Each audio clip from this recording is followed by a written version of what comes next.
This goes right in line, but how patient should I be with scale weight before adjusting macros? This is a great question, and I am going to pass it over to Alex here in a second. But one thing to ask yourself is, how consistent have you been with those macros in regards to how patient you need to be before you change them? Because if you haven't been checking the boxes, then it's not something that you need to rush to moving food immediately, as well as if you've looked at the full picture. So actually at the beginning of my prep, it was something that the scale didn't move down in the way that I thought it was going to.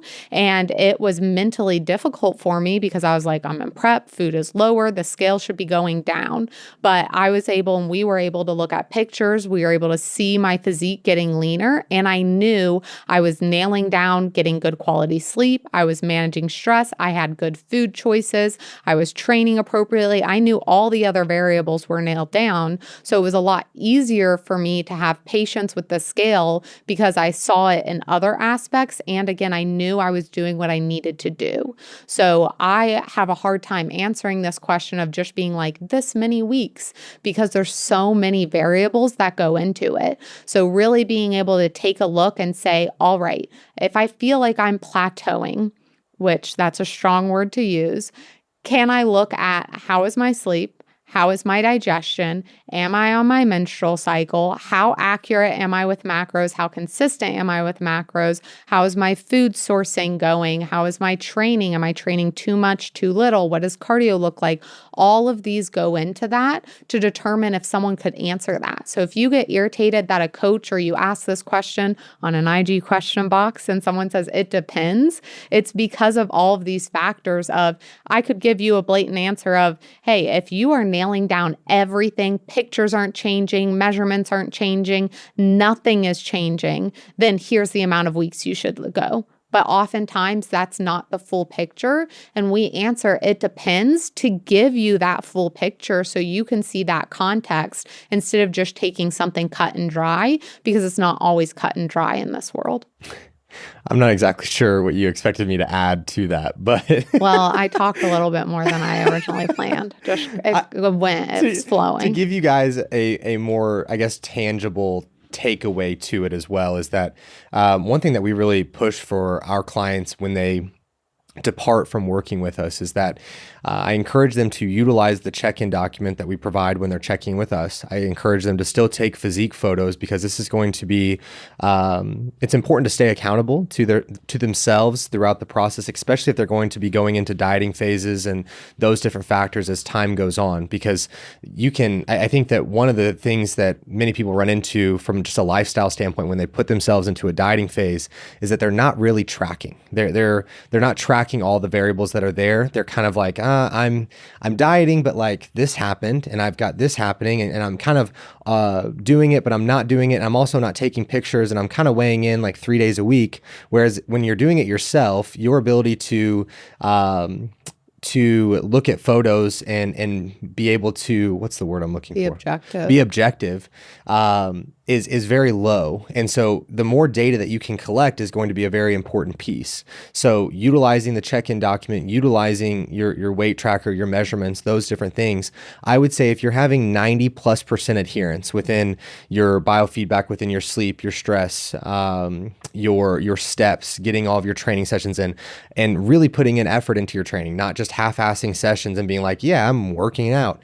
I want you really training and putting yourself into a challenge and causing your body to adapt and those different factors. I would say that every 14 to 21 days, if you're having 90% plus adherence on those factors that I spoke to, I would say that'd be a time that you potentially want to make an adjustment to the calories if you're not seeing the progressions that you want to see. And let's say that you go, let's say you do 14 to 21 days, you make a drop and you continue to have 90% plus adherence and you go another 14 to 21 days and you're still not seeing the response. Now it's time to potentially take a step back. I would talk to maybe a friend or a previous coach of like, hey, I'm having this happen. This is all the data that I've collected and I'm not seeing the response. Do you have anything that you would suggest or anything of that nature, potentially paying for like a one-time consultation or anything at all to get a little bit of greater guidance from an outside eye? Because if you're still wanting to take this on yourself and learn about you, you may just need a little bit of an adjustment from an outside eye that's being a little bit more objective than you to be able to make the adjustments that are necessary to get to that wherever you're trying to be.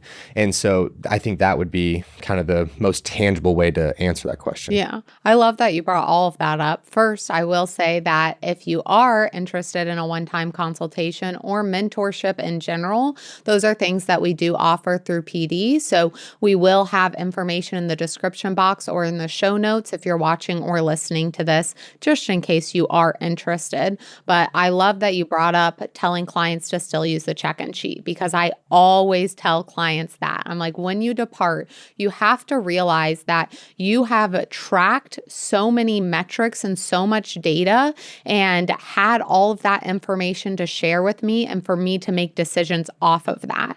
If you go from having a coach having all of this accountability and having all of these metrics tracked to then tracking none of that, how can you expect that transition to be smooth or for you to see the results that you want to? I don't have you fill out a check-in sheet for shits and giggles. I have you fill it in because I need those data points to make decisions based off of what's going on. And so using that sheet to your advantage, because like that's what I would do in the times that I've coached myself, I have used the check-in sheet and used data, because there was a time, I think it was in 2019 possibly, that I coached myself through a diet for like, it was 20 weeks as far as like dieting and reversing, and I coached myself. And at first I just kind of started a little bit more haphazard. I set my macros and like hit them, but then I wasn't tracking my metrics. And I was like, oh, when should I change this and this? And I was like, Sue, you silly girl, you silly goose. Why don't you look at the things that you would fill out for a coach and use that as your data to make those decisions forward? So that is something that it is extremely hard as a human being to try and take all of those variables and metrics and somehow like memorize them and know them all without writing them down or tracking them. So using those is going to be extremely helpful for you. And exactly like Alex said, if you ask for help, you have that data, because there was a time that I went to a doctor for something and I didn't have data and they were asking me questions and I really couldn't answer. And I was like, oh my gosh, I was not helpful to them at all. And I didn't get any help in return because I didn't have that. And then the next time I went to a doctor with a problem, I had like specific dates, everything outlined in notes, and they were able to help me right away because I had that information. So, yeah. And if you're taking yourself through a dieting phase, you have to track metrics, because if you're just being like, no, I'm doing it all in my head. I'm tracking all of my things in my head. The reality is that you're making almost all of the decisions from an emotional perspective, and you're only taking into account probably what happened over the last 12 hours. You're not taking into account, I promise you, like I think that there are people out there that do an incredible job coaching themselves, but those individuals do an immaculate job of tracking a crazy amount of data. So that is going to be the biggest thing. Yeah.